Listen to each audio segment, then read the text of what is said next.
एक आनन फानन में अकेला निर्णय लेकर के वो 13 दिसंबर को सारा नियुक्ति को ही रद्द कर दिए। कुछ सल्यूशन नहीं निकल रहा है और हम लोग यहाँ दर दर के ठोकर खा रहे हैं, इधर से उधर जा रहे हैं। मंत्री विधायक हमारे 1298 विद्यार्थी लोग को अगर नियुक्ति पत्र मिल जाता है तो नज़र ही नहीं हम लोग के छोटे कर्मचारी लोग के सोचते कि कुछ है ही नहीं, लोग को क्या सोचना।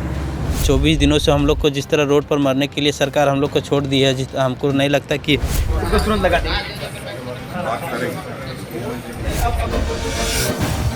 देखिए, ये धरना हजारीबाग निसंग्रहालय भवन के बाहर में चल रहा है और आज हम लोग होमगार्ड संघ के आंदोलन में हम लोग आज इनका सहयोग कर रहे हैं। और हमारे आदर्श युवा संगठन के केंद्रीय संयोजक हमारे बड़े भाई गौतम मेहता जी और हमने ये होमगार्ड आंदोलन का शुरू से समर्थन करते हुए आ रहे हैं। और हम चाहते हैं कि हमारे 1298 विद्यार्थी लोग को अगर नियुक्ति पत्र मिल जाता है तो 1298 को अगर देखा जाए उसके पीछे कम से कम 20 से 25 हज़ार के लोग को रोजगार से मुहैया होगा। इस पर लेकर आज हमने प्रोजेक्ट भवन रांची आए थे मुख्यमंत्री से मिलने के लिए, मगर थोड़ी देर हो जाने के कारण आज हमारी मुख्यमंत्री से मुलाकात नहीं हुई। मैं आज झारखंड कांग्रेस के प्रदेश अध्यक्ष राजेश ठाकुर को भी मांग पत्र सौंपे हैं और हम लोग चाहते हैं कि जिस तरह जब सब कुछ हो चुकी है तो फिर हमारे झारखंड सरकार और हमारे हजारीबाग जिला प्रशासन नियुक्ति पत्र जल्द से जल्द देने का काम करे। इसी को लेकर आज हम लोग चक्कर लगा रहे हैं, विधानसभा, प्रोजेक्ट भवन, मंत्री, विधायक लोग से मिल रहे हैं और हम चाहते हैं कि 1298 का जो नियुक्ति पत्र है वो जल्द से जल्द दे देने का काम करे जिला प्रशासन। तो पिछले कई दिनों से, कई महीनों से आप धरना प्रदर्शन भी किए, क्या कुछ बातें रखी गई इस विज्ञापन में? इस मामले में यही रखी गई है कि 2019 में जो है होमगार्ड अभ्यर्थी का बहाली निकला हुआ था जिलावार, तो हजारीबाग ज़िला में जो है 1298 अभ्यर्थियों की नियुक्ति के लिए वहाँ पर सभी अभ्यर्थी ने भाग लिए थे। लेकिन क्या हुआ कि डीसी हजारीबाग डीसी की अध्यक्षता में सारी प्रक्रियाएं चयन हुई और चयन होने के बाद जो है वहाँ पर सारे अभ्यर्थी पास भी हो चुके और लिस्ट भी जारी हो चुका था एक बार। लेकिन क्या हुआ कि फाइनल जो सूची जारी करना था वो फाइनल सूची के लिए हम लोग 11 दिसंबर से भूख हड़ताल पर बैठे हुए थे। तो इसी के संदर्भ में डीसी साहब बोले थे कि नहीं, आप लोग का मांग पूरा हो जाएगा, आप लोग को टेंशन नहीं लीजिए। लेकिन वो क्या किए कि आनन फानन में अकेला निर्णय लेकर के वो 13 दिसंबर को सारा नियुक्ति को ही रद्द कर दिए। तो इस मामले में हम लोग हेमंत सोरेन से भी मिले और ये सत्यानंद भोक्ता मंत्री जी से भी मिले, तो उन्होंने आश्वासन दिए थे कि आप लोग के जो मांग है वो जायज़ है और आपके प्रति जो है सरकार सहानुभूति है और आपके मांग पर हम लोग विचार करेंगे। और जो डीसी जो आदेश दिए हैं उस आदेश को रद्द करते हुए हम लोग पुनः जो थोड़ा मोड़ा गड़बड़ी हुआ है उसको जांच करवा करके हम लोग सूची जारी करवाएंगे और सबको नियुक्ति पत्र दिया जाएगा।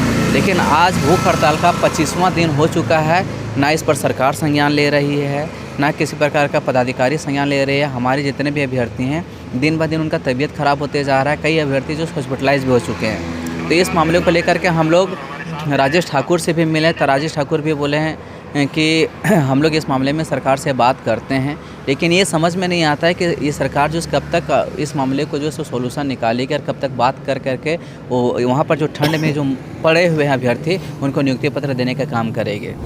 1298 नियुक्तियाँ अभी बाकी है होमगार्ड में, लेकिन जैसा देखा जा रहा है कि आप लोग धरना प्रदर्शन कर रहे हैं, मुख्यमंत्री से बातें भी रखी, अभी गाइडलाइन आ चुका है कि किसी तरह का धरना प्रदर्शन पाबंदी लगेगी, तो क्या लगता है प्रदर्शन जारी रखेंगे कि अब बंद करना है आप लोगों को? हम लोग तो जारी रखेंगे सर। हम लोग तो अपना मांग के लेकर के बैठे हुए हैं। आज 24-25 दिन हो गया है हम लोग को और इसमें कुछ सल्यूशन नहीं निकल रहा है और हम लोग यहाँ दर दर के ठोकर खा रहे हैं, इधर से उधर जा रहे हैं। मंत्री विधायक सबके पास हम लोग गुहार लगा रहे हैं, लेकिन हम लोग की मांग पूरा नहीं हो पा रहा है। हम लोग नियुक्ति मांगने के लिए ही बैठे हैं, लेकिन पता चला कि वहाँ निरस्त कर दिया गया है। क्या आश्वासन मिला राजेश ठाकुर से मिलकर? अब क्या बातें हुई थी? बात करने का आश्वासन मिली है कि इससे आगे बात करते हैं और आप लोग को दिलाने का काम किया जाएगा। जितने भी आपने मांगे लिखी है उसमें क्या लगता है कितनी बातें पर अमल किया जा सकता है इस साल? क्या वो बात में है जी, आपने जितने भी मांगे रखी है, जो आपने ज्ञापन सौंपा, उसमें कितनी बातें रखी जाएगी? हम लोग तो अपना जायज़ मांग लेकर के बैठे हुए हैं, देखिए कितना बात रखा जाएगा। झारखंड सरकार ने अभी 29 तारीख को 2 साल पूरे होने पर यह घोषणा भी की कि नियुक्तियों का वर्ष है, नियुक्तियां जरूर की जाएगी और इस साल यानी कि साल 2022 में वो नई नियुक्तियां निकाल रही हैं। तो क्या लगता है इसमें होमगार्ड की नियुक्ति होगी? अभी तक जिस तरह सरकार की रवैया है उस तरह तो हम लोग को भरोसा तो नहीं है, लेकिन जिस 24 दिनों से हम लोग को जिस तरह रोड पर मरने के लिए सरकार हम लोग को छोड़ दी है, जिस हमको नहीं लगता कि कोई नहीं, जब तक अपना जान नहीं गवाएगा तब तक उन लोग को आँख या कान खुलेगा।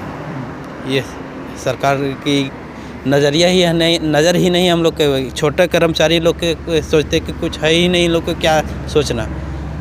ये है सरकार की रवैया।